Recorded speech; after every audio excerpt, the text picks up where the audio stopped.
Je suis Jesse Echo et vous écoutez Écolocation. Cet épisode, je m'entretiens avec Célia Pradel, une violoncelliste renommée, ayant accepté d'explorer avec nous son rapport à la musique. C'est donc avec beaucoup de joie que je vous présente cet épisode d'Écolocation dans lequel nous parlons de passion, de Björk et d'Extinction Rébellion. Bonjour tout le monde, comme d'habitude c'est Jesse Echo pour un nouvel épisode d'Écolocation. Aujourd'hui je suis en compagnie de Célia Pradel et donc je vais avoir l'opportunité de lui parler pendant quelques instants. Célia, est-ce que tu pourrais te présenter à l'audience ? Alors, bonsoir à toutes et tous. Moi, c'est Célia Pradel. Je suis violoncelliste. J'ai fait une formation de violoncelle moderne, enfin ce que les gens appellent classique en vérité, mais nous on appelle ça moderne, pour différencier du violoncelle baroque. Et depuis quelques années, je fais aussi du violoncelle baroque. Voilà. Ok. Alors, petite question comme ça. Enfin, c'est quoi la différence entre ces différents, courants, quoi, classique, baroque ? Alors, en fait, la musique. Enfin, ce que les gens appellent normalement la musique classique, c'est ce qu'on appelle nous le moderne, parce qu'en fait le classique, normalement ça correspond à une période particulière de l'histoire. Donc il y a les compositeurs classiques, Haydn, Beethoven, etc. Et en fait moderne et baroque c'est plus une technique de jeu et aussi c'est pas les mêmes instruments en fait qu'on utilise. En moderne c'est des cordes en métal et pour le violoncelle avec une pique. Ok, une pique ? Une pique télescopique qu'on pose par terre en fait. Ah oui, je vois, ok. Voilà, ce qui a développé la virtuosité en fait de l'instrument, beaucoup. Mais qu'est-ce que ça permet la pique en fait ? C'est à quoi ? Ça prend de la stabilité ? Exactement, ça stabilise l'instrument et notamment pour aller chercher des notes assez aiguës assez rapidement, c'est plus facile en fait parce que ça stabilise l'instrument. On est plus ancré au sol en fait. Et aussi l'archet est pas le même. En baroque, il y a différents archets selon les époques. Il y a les archets 17e qui sont courbés vers le haut au lieu d'être courbés vers le bas. Ils sont plus fins, ils sont plus légers. Et la grosse différence, c'est les cordes. On met des cordes en boyau, comme ça fait battre. C'est plutôt badass. ça dépend des gens. Ouais. Et pas de pique, du coup, pour le coup. Il y a pas de, c'est posé entre les jambes, en fait. Ah, c'est posé entre les jambes. Voilà, il y a pas c'est juste les jambes qui stabilisent, là. Alors, question un peu bête, je me suis toujours demandé, pourquoi les violoncelles avaient cette forme-là. Est-ce que c'est pour initialement, caler entre les jambes, ou bien c'est juste pour la résonance en général? Je pense que c'est effectivement un peu des deux, en fait. Je pense que, c'est le rôle des basses, vu que la caisse, plus elle est grosse, plus on est dans les graves, comme la contrebasse, c'est encore plus grave parce que la caisse de résonance est plus importante. Et aussi, la forme, c'est aussi un côté pratique, oui, c'est pour que ça puisse se caler entre les jambes, effectivement. Après, je suis pas une championne de la lutherie, je l'avoue. J'ai quelques bases, mais c'est pas ma grande spécialité. Franchement, là, quand même, je pense que en juste quelques instants, j'ai appris beaucoup plus de choses sur les violoncelles que durant toute ma vie. J'en suis très contente. Non, mais merci. Donc, en gros, ce qui peut changer en fonction des périodes, ça va être l'archet, les cordes et la pique. Et les archets. Et, ok. Il y a différents types. Voilà, c'est ça, exactement. D'accord. Donc là, on est passé par le baroque, oui. Baroque. Et si, c'est baroque et moderne. Baroque et moderne. Voilà, mais qui correspond effectivement à... en fait, si on veut être hyper précis, le baroque, c'est pareil, c'est une époque, mais ce qu'on appelle le violoncelle baroque, c'est ce qu'on joue sur boyau. Mais en vérité, on a commencé à jouer sur cordes en métal assez tard, beaucoup plus tard que ce qu'on pense en fait. Par exemple, jusqu'au 19e siècle, les gens ils jouaient encore sur boyau, même au début 20e. Ok, alors en vrai j'ai plein de questions, j'ai grave envie de te poser, mais celle-là est plus importante. Pourquoi on est passé sur des cordes en métal en fait ?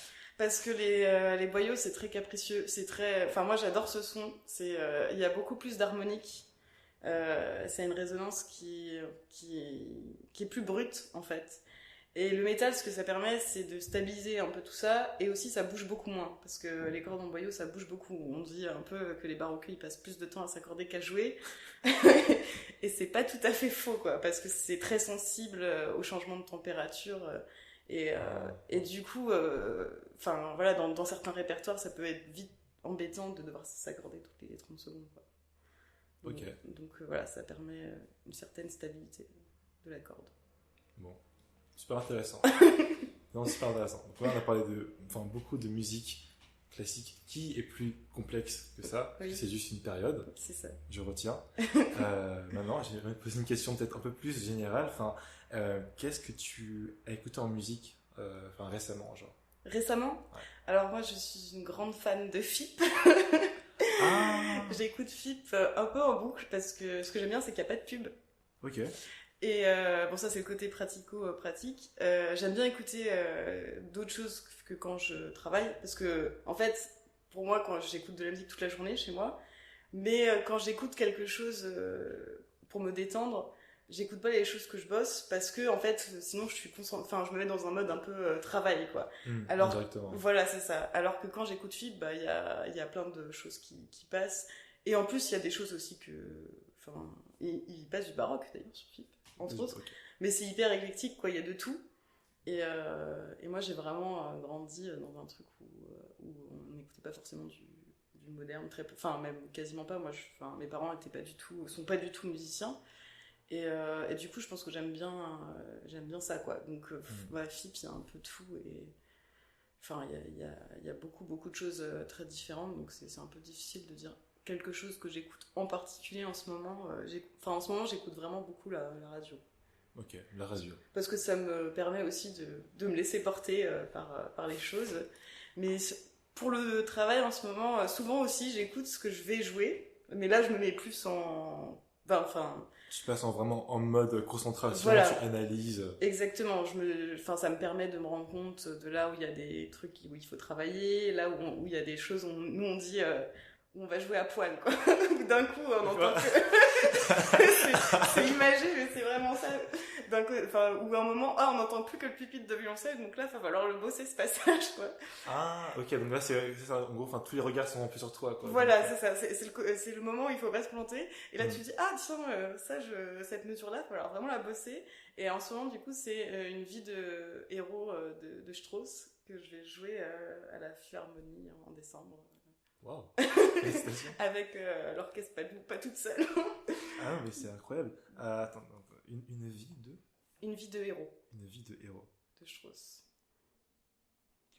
Assez classe quand même. Comme ouais, c'est très très beau, c'est très imagé aussi. Quand on écoute ça, on voit bien où il veut en venir, quoi. C'est ce qu'on appelle un poème symphonique. C'est-à-dire que c'est en un mouvement, contrairement à des symphonies où il y a plusieurs mouvements, par exemple. Là, c'est un peu d'un bloc et ça raconte vraiment, c'est vraiment très figuratif, quoi. Ça raconte vraiment toute une histoire, quoi. Ah mais tu vends super bien, genre, on sent vraiment, du coup l'épopée, ça va, ouais, il y a des hauts, des bas, des trucs épiques et tout. C'est épique, quoi. C'est épique, Strauss c'est épique. Strauss c'est vraiment très épique, il a fait un autre poème qui s'appelle Le Chevalier à la Rose et c'est pas, rien que dans le nom on a compris le... très romantique et avec un énorme effectif, quoi. Et ça c'est ce genre de choses quand on est dans l'orchestre, c'est assez fau, quoi, parce qu'on est quasiment une centaine de musiciens, donc le son doit juste résonner, il y a une sorte de puissance, quoi. Oui, puis c'est hyper fourni, quoi. Au niveau de l'écriture, c'est très complexe. Il y a énormément de voix et c'est vraiment quelque chose. C'est vraiment la fin du romantisme, mais poussé à fond, quoi. Ok.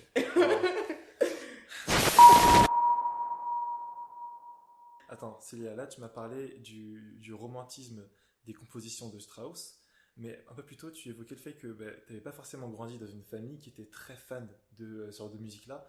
Moi je me demande quelles étaient les musiques de ton enfance. Alors franchement c'était très éclectique aussi. Ok. Alors un artiste que j'adore, qui me rappelle vraiment ce qu'écoutaient mes parents, c'est Otis Redding. Pour moi c'est un peu mon dieu, quoi. Parce que je trouve qu'au niveau de la sensibilité, quand on sait qu'il est mort à 26 ans, je me dis quand on l'écoute il a une maturité, c'est tellement émouvant ce qu'il fait, en même temps c'est jamais trop, c'est hyper juste, quoi. Puis j'adore aussi les sons qu'il utilise, il utilisait beaucoup de cuivre. Et ça c'est vraiment des sonorités que j'adore, et puis la soul, et puis le truc très dans l'émotion, Et je pense que ça, c'est vraiment un artiste qui m'a énormément et qui me marque, que j'écoute régulièrement. Enfin, son album, je le connais par cœur, mais je peux l'écouter en boucle. Enfin voilà, je peux me faire des sessions. Mon père, il aimait bien Creedence aussi. Creedence. Ah ouais, les gens connaissent pas trop. Pourtant, c'était un des groupes les plus connus des années 60. Ok, d'accord. Très rock. Stylé. Voilà, beaucoup de musique des années 60. Après, mon père, pour être honnête, il écoutait aussi dans la voiture Nostalgie. Il faut être honnête, je pense que beaucoup de personnes écoutaient Nostalgie dans la voiture. Voilà, donc j'ai aussi toutes les références de musique française, avec des trucs très chouettes et des trucs un peu moins chouettes, quoi, un peu... Non, attends, tu peux pas dire ça sans... Bon, c'est mal. On aime tout le monde ici, mais il faut quand même donner des petits noms. Enfin, quel artiste t'écoutais ça, t'étais en mode, ah, c'est pas ouf. Genre Jodassin, moi je suis pas fan. Quoi? Comment on peut pas aimer Jodas? Non, ouais. Autant Johnny Hallyday, c'est pas ce que j'écouterais moi, mais je trouve qu'en tant qu'artiste, il est respectable. Enfin, pour moi, c'est un artiste. Après, tout ce qu'il représente à côté, c'est vraiment pas trop mon délire. Ouais. Mais en tant qu'artiste, c'est un vrai interprète. Je trouve qu'il communique vraiment quelque chose. Jodassin sûrement à son échelle aussi, mais bon, disons que ça me... T'as moins touché, t'as moins raisonné avec ça. Voilà, c'est ça. Claude François, évidemment, ce genre de choses. Vraiment tout ce qui peut passer sur Nostalgie. Puis à côté de ça aussi, beaucoup de... Ma mère est kabyle, donc aussi de Idir, énormément. Ah, voilà. D'accord. Donc tous les tubes, Baba Vainouva, etc. Donc ça aussi, quand j'allais chez ma grand-mère, il y avait toujours de la musique, kabyle, arabe, etc. Donc, et puis ma grand-mère chantait beaucoup. D'accord. Parce que voilà, là-bas, tout le monde sait un peu jouer de l'harmonica, chanter. Et du coup, c'était très... en fait, je me suis rendu compte de ça assez tard, mais ouais, quand j'allais chez elle, il y avait toujours de la musique, quoi. C'était toujours très joyeux, très festif, quoi. C'est super, ça, comme ambiance dans laquelle il faut grandir, j'imagine. Ouais, ça m'a énormément marqué, ouais, et beaucoup enrichi, ouais, je pense. Et on se rend pas compte quand on est dedans, parce que on est trop petit pour moi, tout le monde écouter de la musique à table, aller danser après manger. C'était juste la norme. Voilà, c'est ça. Et en fait, je me suis rendu compte en dansant que non, pas forcément, quoi. Mais oui, c'est sûr que je pense que peut-être le fait que moi je sois sensible à ça, puis ma soeur aussi, qui est musicienne aussi, alors que voilà, encore une fois, mes parents, pas du tout, mes deux parents sont instits. Ma mère, c'est la personne qui chante la plus faux de l'histoire, je pense. Donc ouais, je pense que sans doute ça a dû jouer, sans doute. Mais voilà, c'est très... rien de... moi j'ai choisi le violoncelle, je pense vraiment pour des raisons, je me souviens même plus trop, j'ai un peu honte de ça, mais si, j'ai toujours été sensible aux sonorités graves, c'est-à-dire que les instruments aigus, c'est quelque chose, ça me crispe un peu.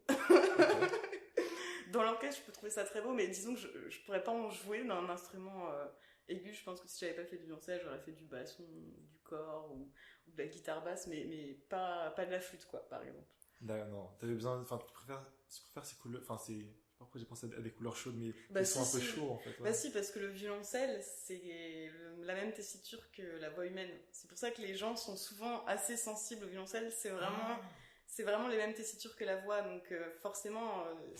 je pense que c'est un instrument du sensible aussi pour ça, quoi, qui parle aux gens, parce que c'est comme la voix, c'est très proche c'est vraiment la même tessiture, quoi. C'est super beau, ça. Ouais. Waouh. Ouais, mais en effet, ça doit créer une sorte de, je sais pas, une sorte de projection, juste au niveau du son, Ah oui, non, c'est sûr, et puis ça vibre, oui, comme tu dis, t'as très bien dit, c'est ça, c'est une espèce de truc très, très chaleureux, quoi. Ouais, on se sent un peu entouré par cet instrument, quoi. Et bon. Mais tu joues du violoncelle, est-ce que tu joues d'un autre instrument? Je sais pas, là tu pratiques cet instrument-là à un niveau professionnel, assez incroyable. T'as parlé un peu plus tôt de la philharmonie, au détour d'une phrase. C'est très stylé. Merci. Je sais pas, est-ce que durant tout ce parcours-là, t'as appris d'autres instruments, ou bien le violoncelle, ça reste vraiment, ton instrument à toi, enfin, c'est ton coup de cœur? Bah non, c'est vraiment mon coup de cœur. Bah du coup là, en ce moment, je joue sur 2 instruments, un violoncelle moderne et un violoncelle baroque. Ok. J'ai joué un peu pour un projet, mais bon, j'ai un peu triché de basse électrique, mais montée comme un violoncelle. Donc c'est un Non, peu la triche. ça compte pas, ça compte pas. Donc j'ai fait une tentative à un moment de chanter en parallèle parce que tout, en fait, tout vient beaucoup du chant. Justement, ces instruments, ils ont à la base, enfin, et aussi c'est pour ça que ça m'intéressait de revenir au violoncelle baroque. À la base de ce que c'était nos instruments, c'était beaucoup pour imiter la voix en fait. Et du coup, je me suis dit bon, et puis en fait, c'est terrible quand on arrive à un certain niveau dans une discipline de revenir débutant dans une autre. Je trouvais que je chantais affreusement mal. Et du coup, je l'ai très très mal vécu. Et puis si, j'ai fait quand même du sourdo dans une batucada. Tu fais du sourdo. Voilà. Donc, c'est intéressant. Est-ce que tu peux définir un peu, enfin, ce que c'est le sourdo pour les auditeurs qui connaissent pas forcément? Alors oui, c'est une percussion brésilienne c'est les basses, encore une fois, de la batucada. Et voilà, je me voyais pas faire du tambourine ou ce genre de ou les comment ça s'appelle, les chocaillots. Enfin, j'ai commencé par le chocaillot quand même, mais sur le long terme, j'ai retrouvé mes graves. Et en fait, c'est ce qui donne un peu la rythmique, enfin la pulsation quoi de la batucada. C'est vraiment la base rythmique quoi. Et après, j'ai fait ce qui s'appelle de la troisième, et là, c'est un peu plus un instrument qui est toujours des basses, mais c'est le seul instrument où on peut improviser un petit peu. Oh, sympa. Voilà, et ça, c'est vraiment quelque chose que j'ai adoré faire parce que c'était complètement autre chose. Déjà, c'était tout à l'oral, alors que moi, j'ai étudié une musique très très écrite. Oui, c'est ça. Même si. Partition, c'est voilà. très, très carré. Enfin, moi, j'ai appris comme ça. Après, dans mes études, j'en suis venue à faire pendant 3 ans de l'impro libre, et dès que je peux, j'en fais. Et du coup, j'ai adoré justement jouer sans partition. Mais c'est vrai que la base de ma formation, c'est tout à l'écrit, quoi. Et que là, ce soit que vraiment, que tout passe par l'oralité, que tout soit par cœur, voilà, c'était complètement autre chose, et puis que ce soit un truc aussi complètement rythmique et pas du tout mélodique. Aussi, c'est vrai que j'avais jamais vraiment remarqué cette différence-là, mais ça n'a rien à voir en fait. En fait, ouais, en tout cas, dans la batucada, c'est vraiment que de la percussion. Donc il n'y a pas de. Enfin, après, on peut parler de mélodie rythmique si on veut pousser, mais en tout cas, il n'y a pas de véritable hauteur de notes. Il y a des sons assez différents qu'on peut différencier, mais c'est pas des vraies hauteurs. Voilà, on n'entend pas des notes justes, quoi. Et j'ai bien aimé m'affranchir voilà, de toute ma formation, et vraiment ce côté-là. Et puis bon, on en reparlera peut-être plus tard, mais il y a le côté aussi militant, les batugadas dans les manifs, parce que faire une manif avec un violoncelle, c'est un peu compliqué quand il pleut, tout ça, alors que la batouk, c'est pour jouer dehors, c'est génial, quoi. Puis les gens, c'est très festif, c'est hyper agréable d'avoir plein de gens qui jouent, qui dansent, qui chantent, voilà. Ouais, ça a l'air super convivial. C'est ça, ouais. Et puis c'est vrai que ça a franchi le côté je veux dire, moi j'adore jouer en public dans des belles salles, je vais pas mentir, c'est super agréable, mais c'est pas forcément ce qui me fait le plus plaisir, quoi. Même si j'adore ça. C'est une expérience différente. Voilà, c'est ça. Ok. C'est là il y a vraiment la proximité. On peut retrouver ça aussi. Si on a envie de. J'ai déjà joué dans des bars, des trucs comme ça, du violoncelle, et justement, un côté très proche du public. Mais c'est vrai que la plupart du temps, c'est des concerts assez classiques, entre guillemets, où on y revient au terme, où les gens sont assis, et nous, on est sur scène, et très, très un peu classieux, c'est pas n'importe qui peut venir écouter, voilà. Et c'est vrai que dans la batouk, moi, j'aimais bien ce côté un peu proche, quoi. D'accord. Mais on va reparler de la batucada parce qu'en effet c'est très riche et je pense qu'il y a beaucoup de thématiques qui s'en dégagent. Mais t'as dit un mot, c'est le mot expérience, oui, que je trouve assez intéressant. Tu viens donc de cet environnement musical où t'as du Johnny, malheureusement du Joe Dassin. T'as quand même aussi, enfin, tous, voilà, enfin, cet héritage, comme dit, enfin, kabyle avec, enfin, ta famille qui chante et tout ça, c'est très chaleureux. Je me demande, est-ce que à l'adolescence, il y a une sorte de, je sais pas, d'exploration, d'expérience du coup, enfin, c'était quoi ce que t'écoutais comme ça quand t'étais ado, tu étais un peu, je sais pas, en quête d'un truc. Ah si, complètement, ouais, c'est très très vrai ce que tu dis, mais effectivement, l'adolescence, c'est le côté un peu cliché, hein, un peu rebelle, tout ça. Donc, enfin, je pense que comme beaucoup de gens de mon âge, moi, c'était plus, moi, je suis allée plus du côté rock, voire hard rock, voire métal. Ah oui, ok, Oui. intéressant.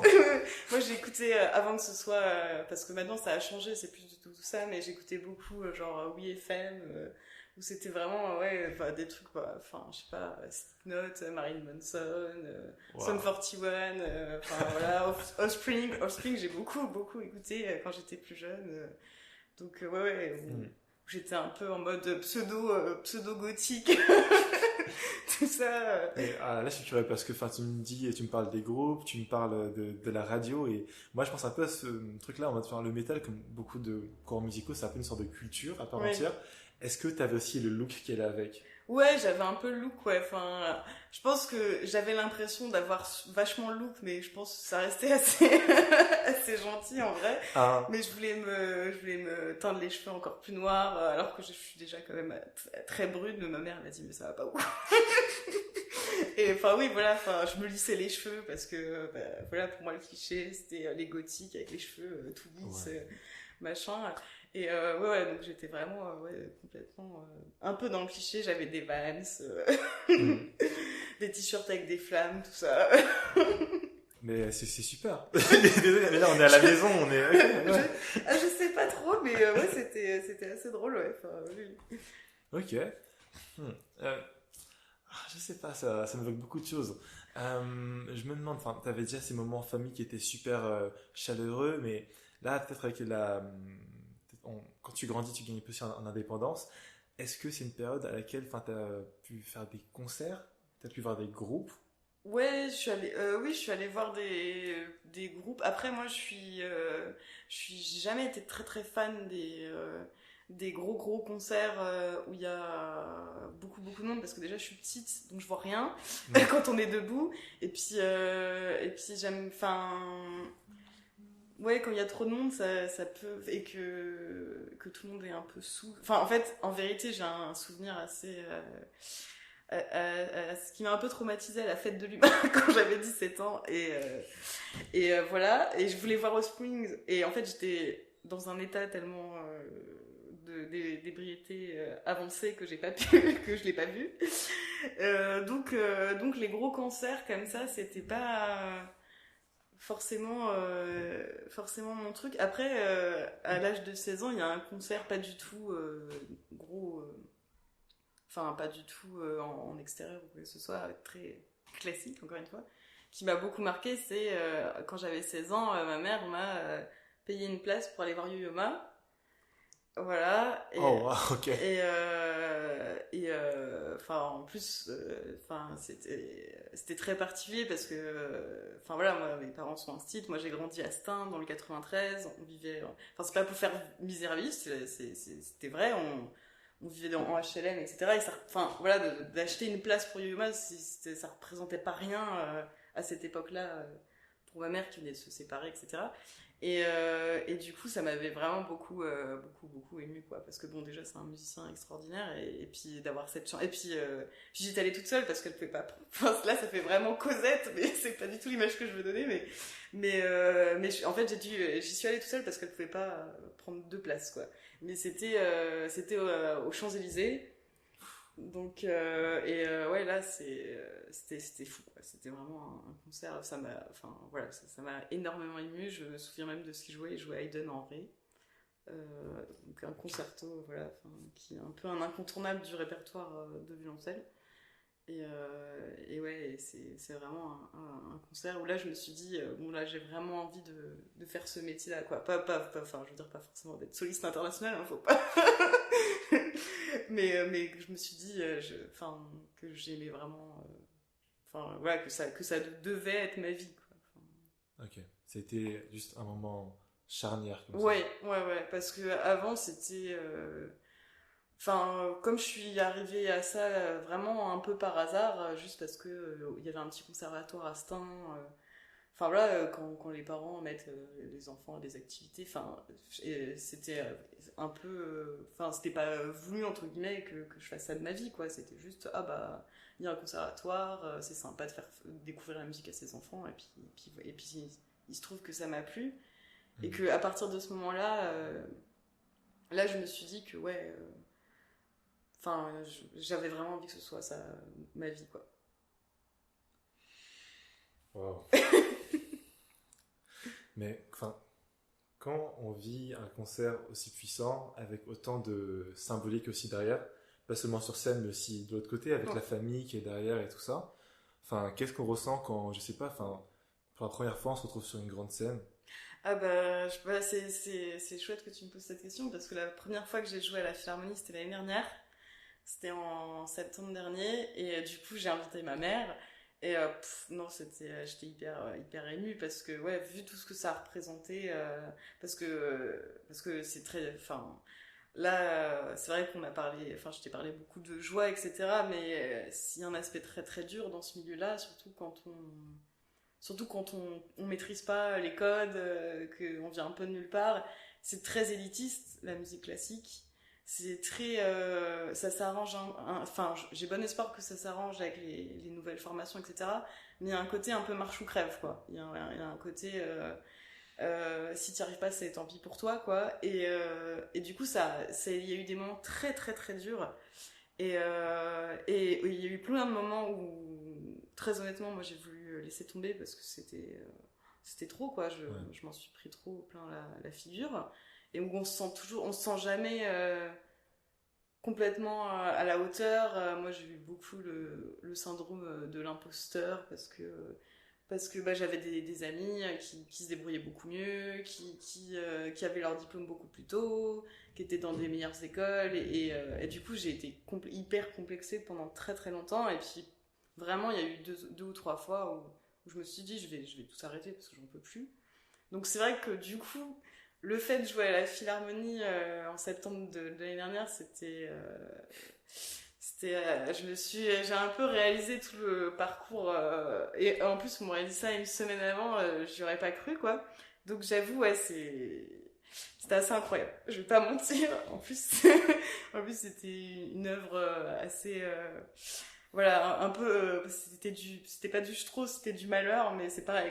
Compositeur, voilà, qui pèse, immense, voilà. Oh. C'était la cinquième de Malheur, donc,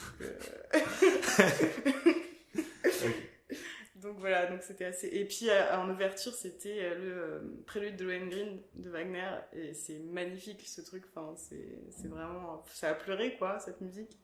Donc ouais, non, je pense que j'ai pas les mots en fait pour. Et puis en plus la Philharmonie, c'est quand on est sur scène, c'est hyper impressionnant parce qu'il y a du monde vraiment partout. S'il n'y a pas que du monde devant, il y a ou que derrière, c'est vraiment. En fait, on a l'impression d'être dans un ring un peu. Et il y a enfin, on est regardé, tout le monde te voit en fait. Enfin, il n'y a pas un endroit où on ne te voit pas. Okay. Donc, ouais, donc quand je suis arrivée sur scène, ouais, je me suis dit, waouh. C'était la première fois que tu avais ce sentiment vraiment peut-être d'être un peu submergé, non? À ce point-là, ouais. À ce point-là, parce que cette salle, elle est assez folle pour ça, quoi. Enfin, c'est une salle vraiment magnifique, la Philharmonie. Le son est incroyable, c'est-à-dire qu'on entend tout, quoi. Enfin, la moindre note, ça s'entend, quoi. Et puis c'est très beau, quoi. Enfin, donc ouais, cette dimension à ce point-là, ouais, c'est. Après, on pourra parler plus tard du concert avec Björk parce que c'était encore autre chose. Mais là, c'était vraiment la première fois où je me suis dit, ouais, genre, ah ouais, quand même. Punaise, je sais pas trop comment enchaîner après ça, si ce n'est dire juste félicitations. Bah, merci beaucoup. Ouais, ok. T'as parlé du fait que, ben, toi, t'as souffert de ce syndrome de l'imposteur parce que t'avais pas forcément les codes de ce milieu-là. Est-ce que, bon, Ça a été demandé beaucoup, beaucoup de travail, mais maintenant que tu arrives à ce stade-là où tu peux, je pense, regarder ton parcours et être très fier de ce que tu as accompli, est-ce que tu aurais des conseils à donner à des personnes qui n'ont pas forcément les codes dont tu parles? Déjà merci, mais ouais c'est une super question.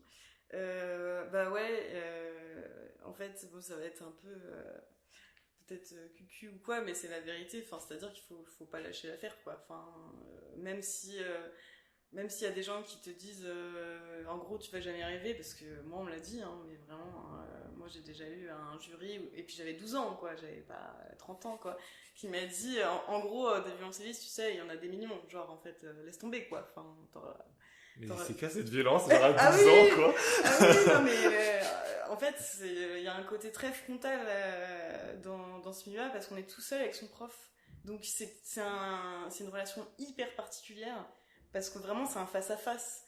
Mm. Et il y a des profs qui ont détruit et en fait même des générations, je pense, ou de gens qui ont fait soit autre chose, ou soit qui se sont dit bon j'arrête la scène, je deviens, enfin même si l'enseignement c'est génial, je dis pas du tout le contraire, mais qui ont arrêté, qui ont choisi d'être enseignants parce que ils supportaient plus Ouais, la pression. voilà, c'est ça.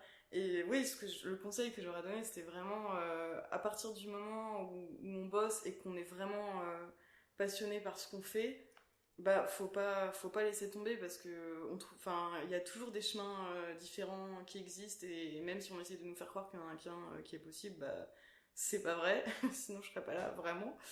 Et et en fait, il y a aussi moi le côté un peu plus militant de dire on laisse toujours la place aux mêmes en fait. Et juste pour ça, non quoi. Enfin, genre ne leur laissons pas toujours les bonnes places quoi. Enfin, et ça je vois. Enfin, comme je bosse pas mal aussi en conservatoire etc. Et ça je vois beaucoup dans des conservatoires, parce que moi j'ai été vraiment à beaucoup de conservatoires de banlieue. J'ai été pas mal à Aubervilliers.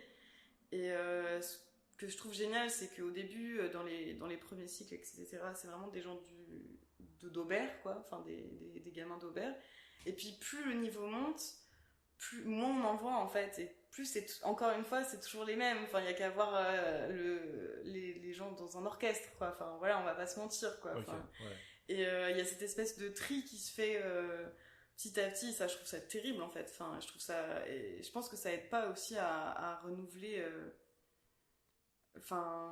les mentalités quoi, alors qu'il faudrait, parce que moi je pense que moi je suis une espèce de ravie de la crèche. Moi à partir du moment où je joue, je suis heureuse, mais des gens blasés qui jouent comme quand ils vont au bureau, il y en a aussi, et c'est terrible, parce qu'on sait même plus, enfin je pense qu'il y a des gens, ils sont tellement formatés qu'ils savent même plus s'ils aiment vraiment ça quoi. Et je me dis, vu le métier qu'on fait, qui est quand même une chance incroyable, je me dis c'est vraiment dommage, alors qu'il y a à côté de ça, il y a d'autres personnes qui aiment vraiment ça et qui sont empêchées soit matériellement, soit parce qu'on leur laisse pas leur chance quoi. Enfin, et ça et c'est pour ça que je dis surtout lâchez pas l'affaire quoi. Enfin, parce que ce serait trop dommage quoi.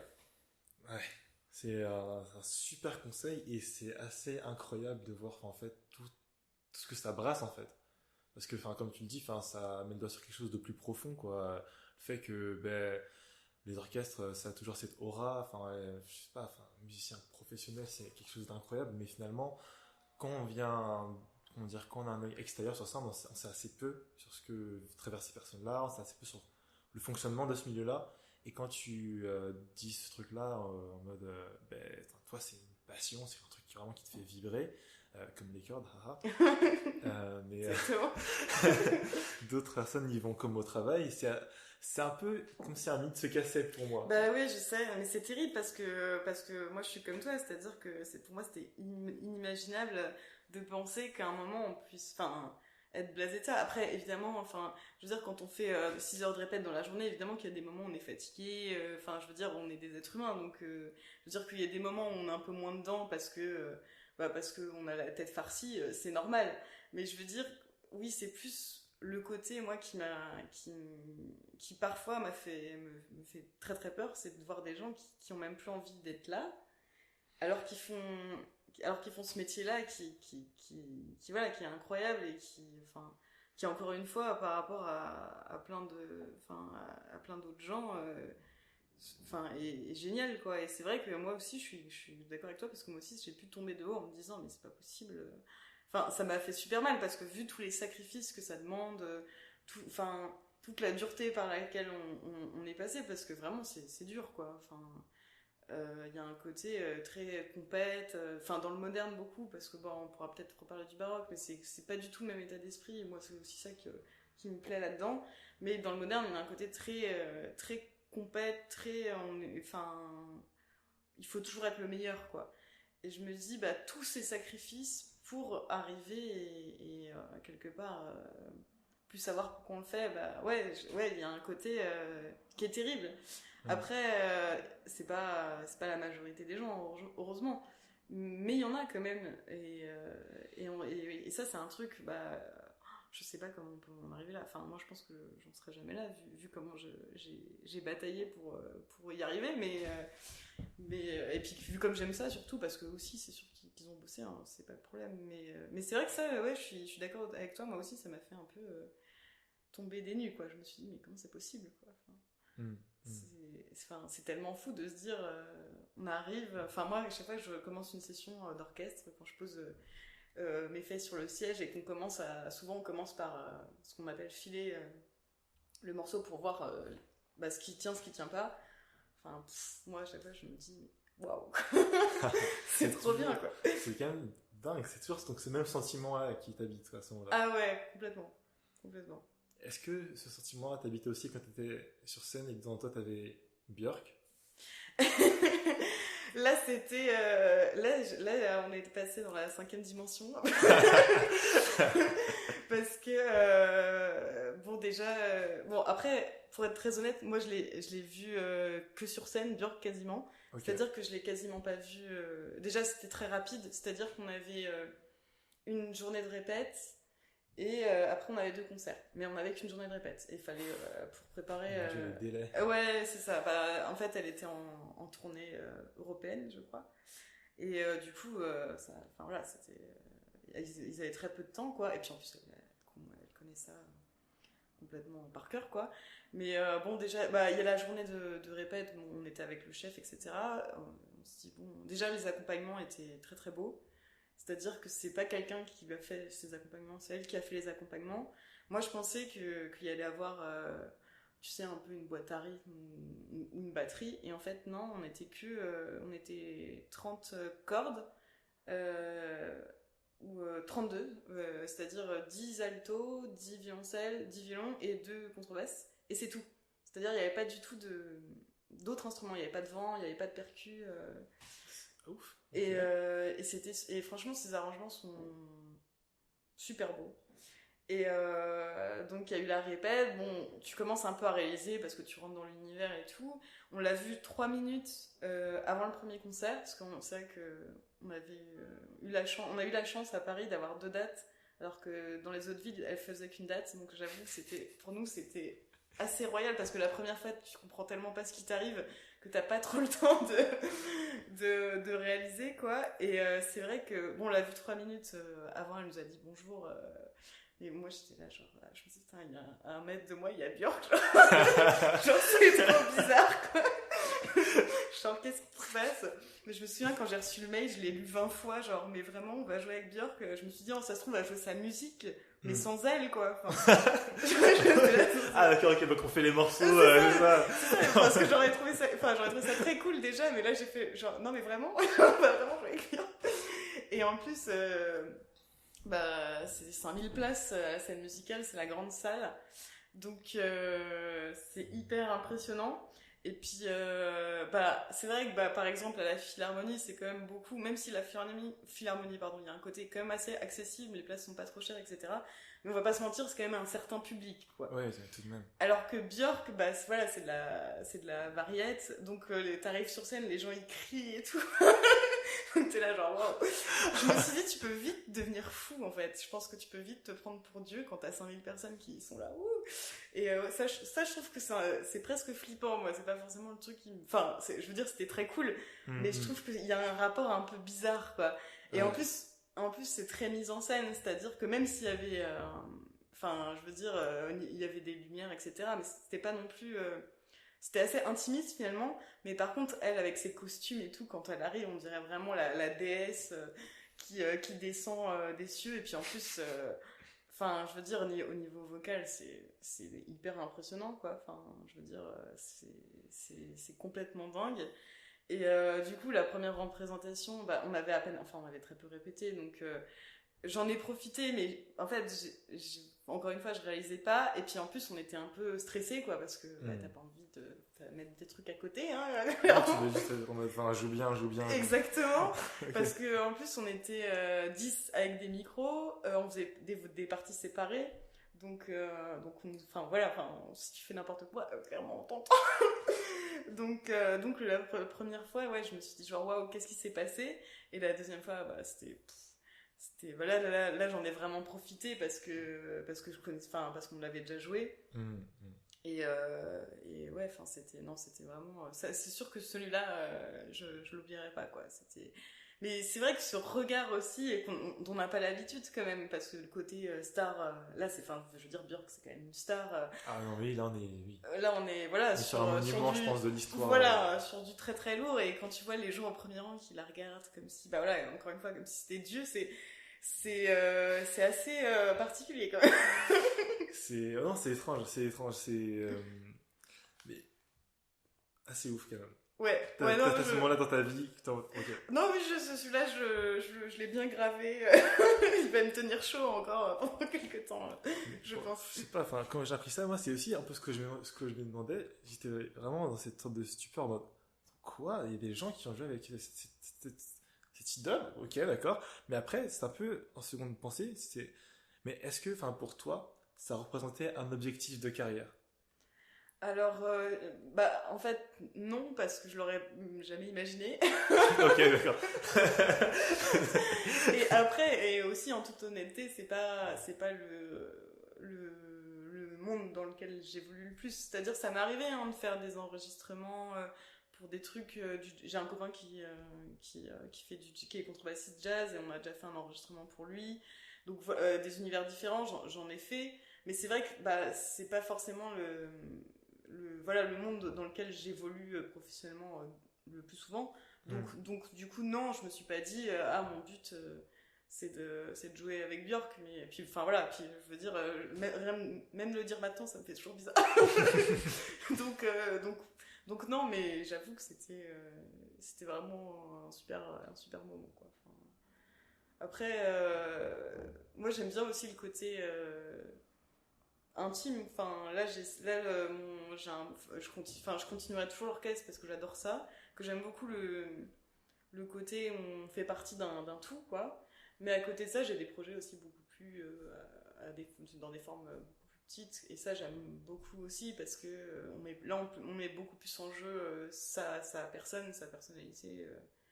Et je me verrais pas faire un truc toute seule parce que c'est pas du tout mon état d'esprit, quoi. Enfin, moi j'aime bien partager. Ok, ouais. C'est vraiment t'associes, parce que c'est un peu ce que je remarque depuis qu'on a commencé à parler.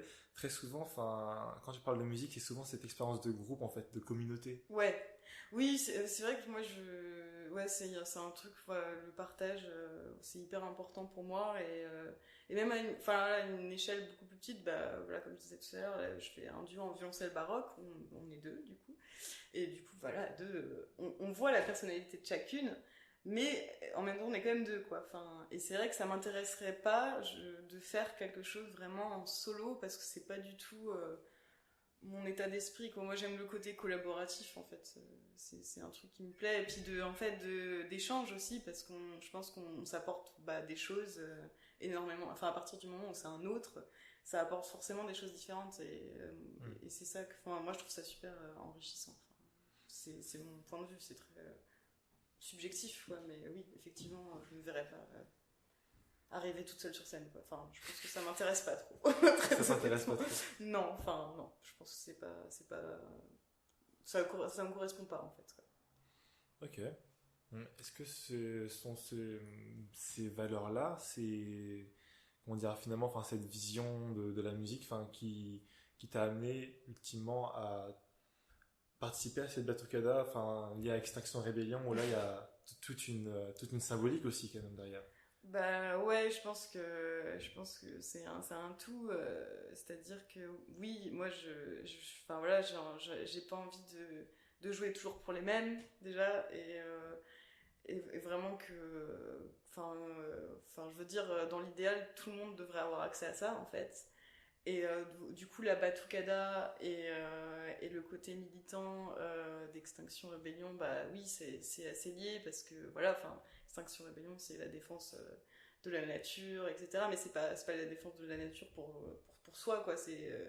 Enfin, je veux dire, c'est pour tout le monde, quoi. Et oui, je pense que j'en suis arrivée là, bah, parce qu'il y a dans la Batucada, il y a le côté artistique qui me plaît bien quand même. Tout de même. Voilà, quand même, ouais, de mettre en joie les gens aussi dans une période qui est plus que compliquée, hein, on va pas se mentir.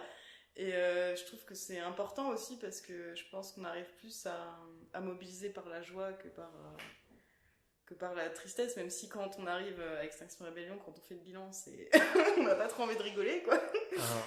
Mais je pense, ouais, je crois beaucoup à ça, et puis je pense que la musique ça peut transcender beaucoup de choses et que ça peut faire beaucoup, enfin ouais, je trouve comme valeur de partage de choses complètement très humaines aussi et qui reposent sur un truc qui est pas matériel en soi, enfin je veux dire écouter de la musique enfin je veux dire il devrait pas y avoir besoin de conditions pour ça, quoi.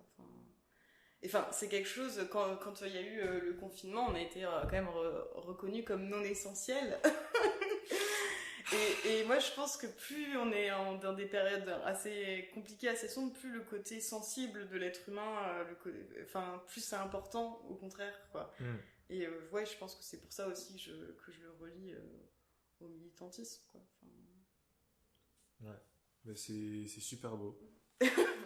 Encore une fois, non, mais c'est un podcast où je parle pas beaucoup parce que juste, enfin, je passe un très bon moment. Ah en bah fait. merci beaucoup. J'espère que vous aussi chez vous, vous passez un bon moment. Mais enfin, en fait, je trouve ça super beau dans le sens où, ben toi, enfin, cette batucada et ben, ceci, cet engagement associatif, tout ça, enfin même pour l'environnement et tout, ben le son produit par la batucada, tu l'as directement lié à la joie, à la célébration. Et moi, genre, peut-être que c'est mon côté un peu mec, macho man, je sais pas. Mais enfin, on m'a parlé de Batucada et d'Extinction Rebellion, j'ai directement pensé à un truc, je sais pas, genre plus martial, plus, enfin, galvaniser les gens, tu vois, dans leur engagement et tout. Et en fait, je sais pas, sur ce côté célébration et accessibilité, genre, c'est bon. Ça fait plaisir, mais je vois ce que tu veux dire, et c'est vrai que dans les percus, il y a un côté un peu transcendantal et tout, et je vois très bien ce que tu veux dire, et c'est vrai que côté, qui remet de l'énergie, etc., mais après, voilà, ça dépend enfin, dans quel état d'esprit on pense cette énergie, mais ouais, moi c'est vrai que c'est plus le côté festif. Mais Célia, tu parles de festivités. Et enfin, pour toujours lier ça avec Extinction Rebellion, enfin, tu parlais aussi du fait que, ben, enfin, finalement, il y a une sorte de, comment dire, d'accessibilité à la musique, une sorte de partage où, enfin, peu importe, j'imagine la provenance, l'origine, enfin, tout le monde a accès à la même musique et tout. Et moi, je me demandais si ça t'a pas un peu, comment dire, aussi influencé dans ta façon d'enseigner, parce que je sais que tu donnes aussi des cours. Oui. De violoncelle, enfin. Ah bah, très bien. Oui, totalement. Ouais. En fait, je me suis dit que de toute façon, quand on a vécu des trucs un peu traumatisants, enfin dans la vie en général, mais que ce soit des profs, etc. Je pense qu'il y a deux façons de réagir. Soit on reproduit.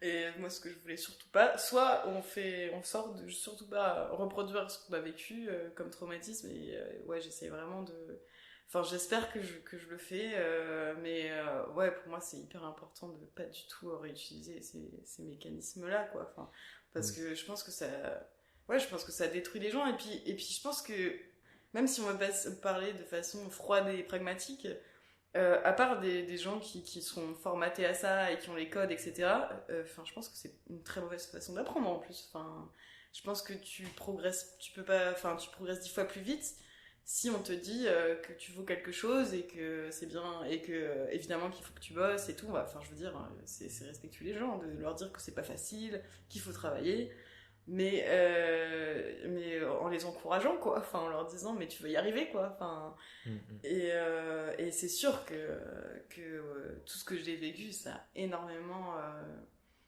formé ma façon d'enseigner quoi.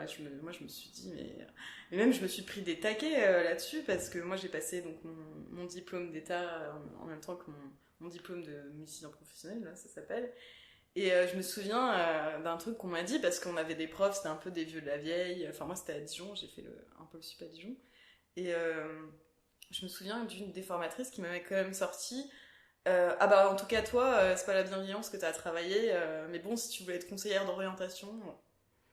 Et là j'étais là genre bah déjà enfin sympa pour les conseillères d'orientation et puis je vois pas ce qu'il y a de mal, enfin et voilà enfin il y a tellement de choses qui vont pas dans le discours et dans la façon d'aborder le truc que ouais.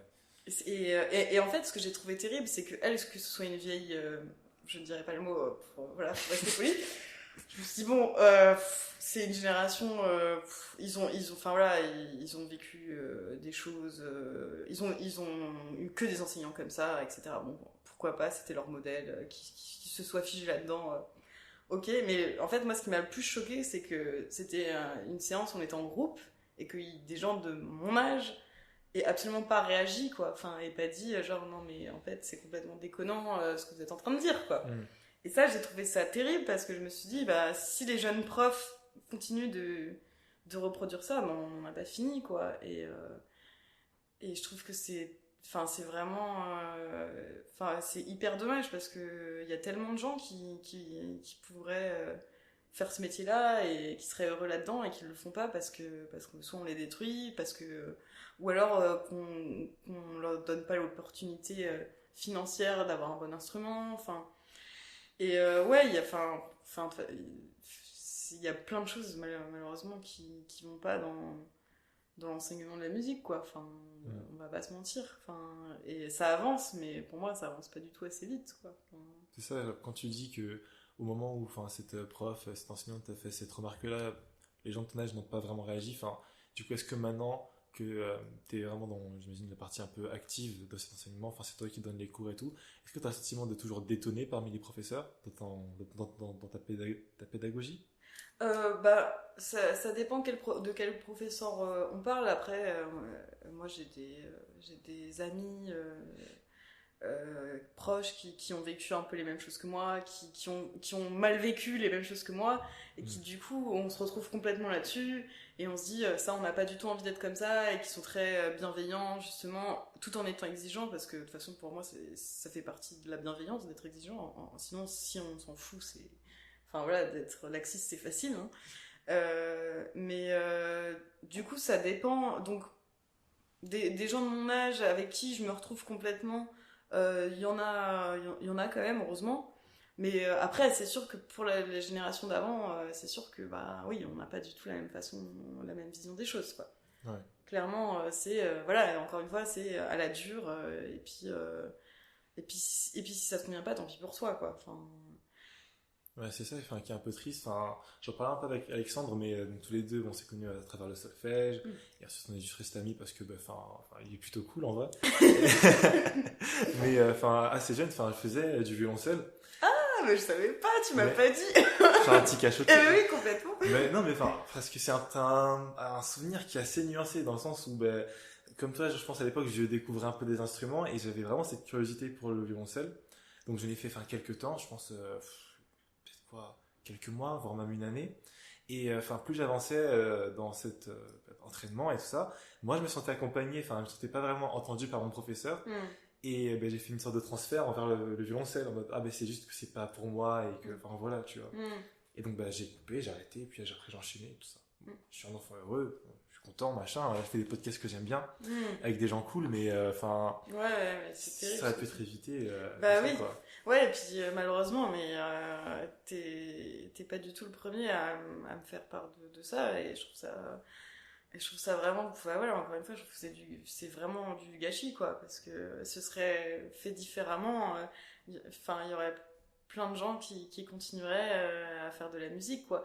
Et même s'ils en font pas leur vie, je veux dire, mais au moins de continuer et d'être heureux de continuer, quoi. Enfin, et oui, et je suis d'accord que il y a vraiment beaucoup de choses à refaire, et notamment dans l'enseignement de nous, ce qu'on appelle maintenant la formation musicale, parce qu'on dit plus solfège, parce que ça fait pas bien, mais en vrai c'est du solfège, hein. Okay, mais on aime bien changer les terminologies, ça change tous les 2 ans, c'est super.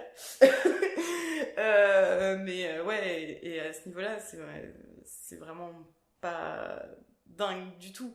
Et d'ailleurs, ça fait des musiciens modernes, classiques, comme on veut, qui sont pas très bons en rythme, etc. Parce qu'il y a un côté tellement rigide que en fait, le rythme, si c'est rigide, ça marche pas, en fait. Ok, dans le sens, comment ça, il faut être flexible, il y a différents genres de rythmes. Le rythme, c'est du rebond, c'est de la souplesse, c'est pas un truc figé, en fait. Enfin, si on a une pulsation, c'est un truc qui se balance, en fait. Et si y a pas de balancement du tout, et ben en fait, ça marche pas. Et ça, vraiment, je l'ai vraiment constaté. C'est qu'il y a un truc dans le corps qui se passe pas, en fait. Et du coup, on peut pas être en rythme parce qu'on sent pas vraiment le rythme, quoi. Ou alors on y est, mais c'est jamais exact parce que le rythme c'est vivant, en fait, quoi. Si c'est mort, ça marche pas, quoi. Voilà. Ok. Là, tu m'as laissé un peu sans voix, j'avoue que. Non, mais en fait, la façon dont tu le dis, ça semble évident, mais je pense que c'est par notre éducation musicale ou bien peut-être notre rapport à la musique qui est assez, je sais pas, binaire, comme ça, oui. comme ça et tout. Enfin, mais bien sûr. Ouais. Voilà, finalement, on finit un peu rigide. Mais complètement. Et la rigidité, mais dans n'importe quel domaine, c'est pas bon, en fait. C'est un truc qui fonctionne pas, quoi. Et moi, ce que je fais quand j'ai des élèves qui ont des problèmes de rythme, je les fais. C'est pas moi qui l'ai inventé, hein. Mais juste marcher, en fait, parce que t'as envie de dire, quand tu marches dans la rue, tu l'as ta pulsation. Je veux dire, tu marches pas à rythmique, quoi. Et en fait, de repasser par là, en fait, c'est aussi mettre du sens. Si on met pas de sens et qu'on te dit, tu vas faire 2 croches noires et puis voilà, ça peut pas marcher, en fait. C'est pas possible, quoi. Non, mais comme on est en train de déconstruire les clichés les uns après les autres, je vais tenter une petite question, peut-être que ça va vous plaire. Est-ce que tu pourrais, avec quelques mots, Célia, comment dire, vendre la musique classique à l'audience? Parce que c'est un genre qui est très riche et qui a une histoire qui est gigantesque. Mais c'est pas le genre le plus populaire. Je pense surtout parmi ma génération, etc. Si tu pouvais trouver, je sais pas, des portes d'entrée, qu'est-ce que tu dirais à quelqu'un, pour lui faire un peu apprécier la musique classique, je sais pas. Je dirais qu'il y en a vraiment pour tous les goûts, parce que c'est très très vaste. Je veux dire, ce qu'on appelle la musique classique, c'est un répertoire qui est vraiment, qui part on va dire, justement des classiques, Haydn, etc., jusqu'au XXe siècle, quoi. Donc déjà, selon l'humeur qu'on a, selon ce qu'on a envie de ressentir, ce qu'on a envie d'entendre, il y a toujours l'œuvre pour ça. Si on a envie d'une chose un peu intime, etc., il y a justement les orchestres qui sont plutôt hérités des orchestres de chambre, voilà, encore une fois le classique. Et après il y a toutes les symphonies de Beethoven. Beethoven ou Bach, ou avant Bach, il a pas fait de symphonie, Bach, mais en fait on se rend pas compte que c'est une musique qui est très très très riche, quoi. Je sais pas comment dire, et que la sensation que procure un véritable orchestre, je pense que c'est vraiment un truc qu'il faut faire au moins une fois dans sa vie, parce que ça a vraiment rien à voir quand on écoute. C'est comme tout. Quand on écoute un CD et quand on est face à des êtres humains, et puis le son que ça envoie, je pense que vraiment c'est une expérience, parce que les vibrations, tout ça, on peut pas les ressentir. Je me souviens d'ailleurs à la Philharmonie, la première fois que j'ai joué là-bas, c'est une très belle salle, la Philharmonie. Il y a des places pas chères, ça fait partie de... Il y a des places qui peuvent être, je crois que ça commence à 5 ou 10 euros.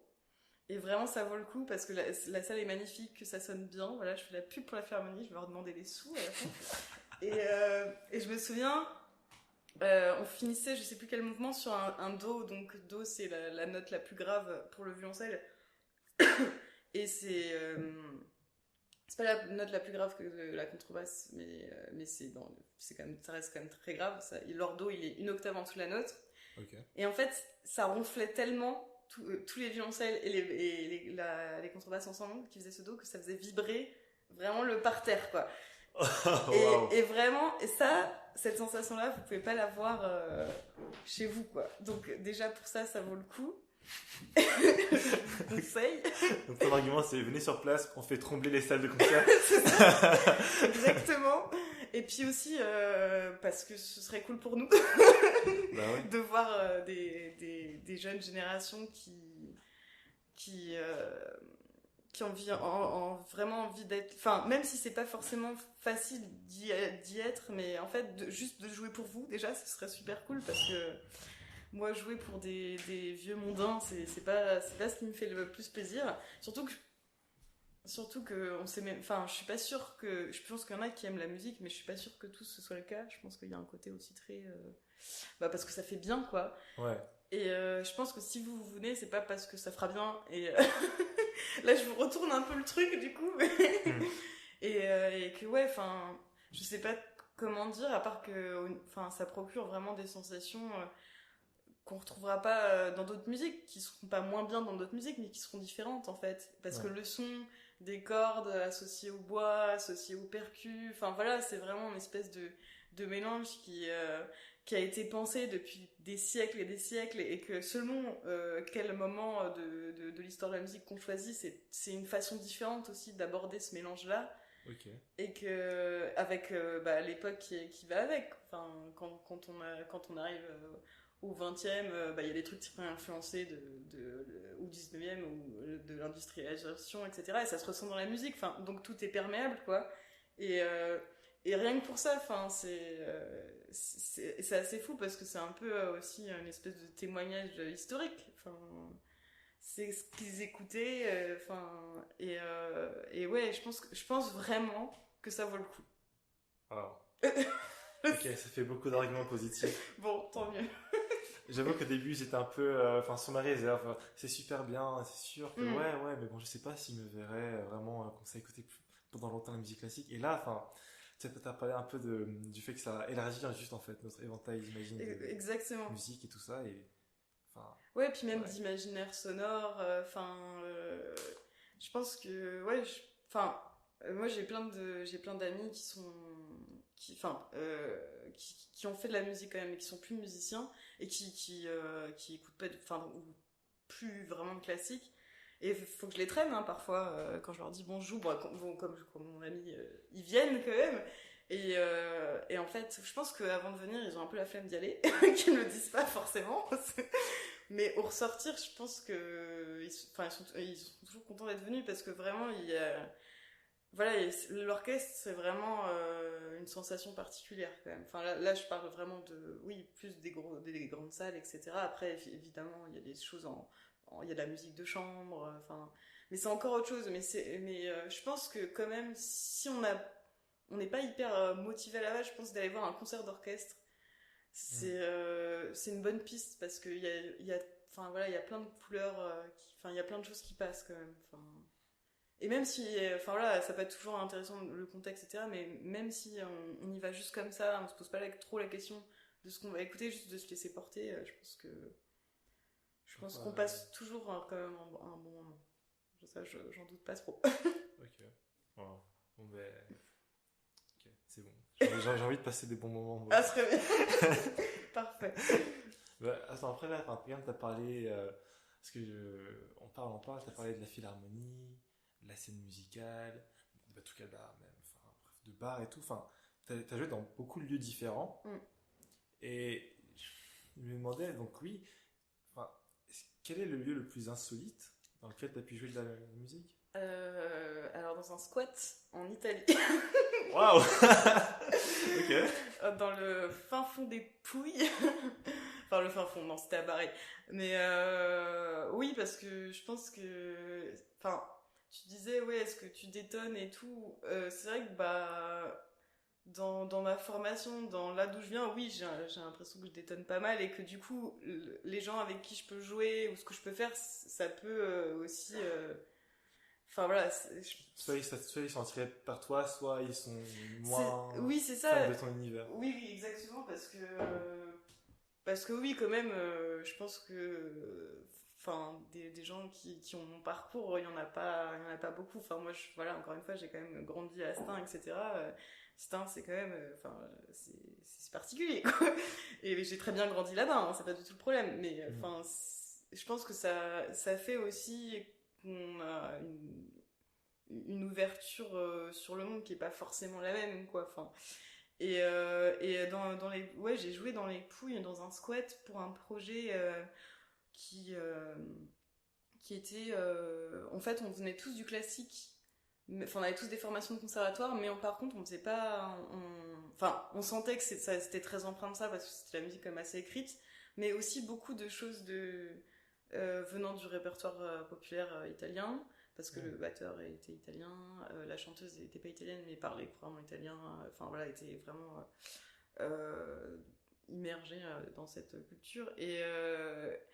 Et donc, on est allé jouer là-bas, là d'où venait le batteur. Donc, enfin, il venait pas de Bari même, mais voilà, dans les Pouilles. Et donc, dans un squat, vraiment très, très, très, très roots, quoi. Enfin, pas. Et ça, c'était assez improbable comme lieu. Et puis en plus, là-bas, on commence les concerts à 22h. Donc, Ah non, plus. Ok, d'accord. donc voilà, c'était assez chouette. C'était une chouette expérience. Mais c'était aussi assez déroutant parce que les Pouilles, c'est une très, très, très pauvre. Et vraiment, et on se dit c'est en Europe et vraiment c'est assez choquant à quel point c'est pauvre, quoi, alors que... Ok, wow. Donc t'as vraiment une sorte aussi de... Enfin, il y avait un projet artistique, une volonté, tout ça, enfin, même beaucoup de bonne volonté, je pense. Mais le fait d'être confronté d'un coup à cette réalité-là, ça peut être particulier, quoi. Oui, oui, parce que enfin, même si la misère à Paris, on la voit, hein, y a pas de... Mais là, c'est vraiment... On sent qu'on est passé à un niveau au-dessus, quoi. Et c'est vrai que ouais, je me souviens que ça m'avait laissé un souvenir. Je le savais, hein, j'étais plus ou moins... on m'avait dit que les Pouilles, c'était vraiment très très pauvre. Mais en plus, j'étais allée quelques années auparavant à Milan et ça n'a rien à voir, quoi. Enfin, c'est tout l'inverse, quoi. Donc c'est vrai que c'est assez choquant de voir qu'on en arrivait là dans un pays qui est européen, quoi. Enfin... Ouais, surtout d'une ville à l'autre, enfin d'une C'est région ça. à une autre, Ouais, enfin, ouais, ouais. le contraste est assez triste. Ouais. Ouais. Je te propose de finir avec une petite question. Oui. Bon ben là, tu nous as amené en Italie, c'est quand même assez cool. Enfin, quand tu fais de la musique, enfin, dans ton appréciation de la musique, enfin, je sais pas, il y a beaucoup d'influences étrangères. Je sais pas, est-ce que c'est un truc qui joue, enfin, je sais pas si tu composes ou bien, mais je sais pas, enfin, quelle place jouent les musiques étrangères dans ton appréciation de la musique, je sais pas. Bah, alors, dans ma pratique, je veux dire, professionnelle, je peux pas vraiment dire que... Enfin, je veux dire, ça a forcément une influence parce que à partir du moment... Enfin, j'écoute énormément de choses très différentes, j'ai mes phases aussi. Bon, bah voilà, j'ai quand même grandi avec beaucoup de musique berbère, arabe, etc. Après, dans ma pratique professionnelle, je peux pas dire honnêtement que ça influence ce que je fais, puisque ça reste quand même voilà, une musique très écrite. Enfin. Donc mais oui, je peux dire que dans ce que j'aime, c'est sûr que ça a une influence, quoi. Enfin, et que depuis que j'ai fait la batucada, j'ai quand même beaucoup plus, j'écoute pas mal, je vais souvent écouter les copains qui font de la roda, et bon, c'est vrai que la musique brésilienne ces derniers temps a pris quand même beaucoup plus de place qu'avant, parce qu'avant de faire de la batucada, j'y connaissais rien en musique brésilienne, et maintenant j'adore écouter la roda, je commence à connaître les tubes, et du coup, dans ce sens-là, dans mes goûts musicaux, mais plus sur ce que je vais écouter en extérieur de ce que je fais moi, c'est sûr que ça a une influence. Après, à part que, comme tu disais en Italie, que par exemple, en baroque, on parle énormément de musique française et italienne, que c'est énormément, que les termes quand même de musicaux, c'est en c'est italien. Oui. Donc quelque part, oui. Et puis en baroque, vraiment, il y avait vraiment ces deux styles qui ont émergé à peu près en même temps et qui après s'affrontent plus ou moins. Bref. Et du coup, oui, on peut dire que par exemple la musique italienne, forcément, ça a eu une bonne influence. D'accord. Franchement, Sylvia, merci beaucoup. De rien, c'était un plaisir. Alors, en général, juste avant de clore les interviews, on a un petit segment avec Alexandre qu'on aime pas mal.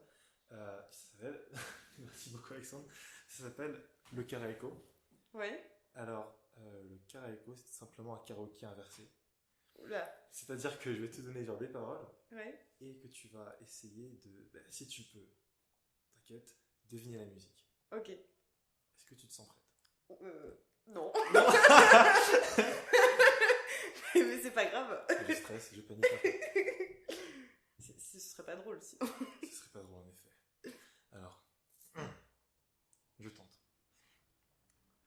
Tant de pluie tout à coup, sur nos fronts, sur nos champs, nos maisons. Un déluge ici, l'orage en cette saison. Quelle en est la raison? Est-ce pour noyer tous nos parjures ou laver nos blessures? Est-ce pour des moussons, des terreaux plus fertiles? Ou est-ce pour les détruire? Oulala. Ça semble... Il y a des images, il y a des métaphores, mais c'est un peu complexe. Oui, ouais. C'est un peu complexe. Ok. Alors, si je te dis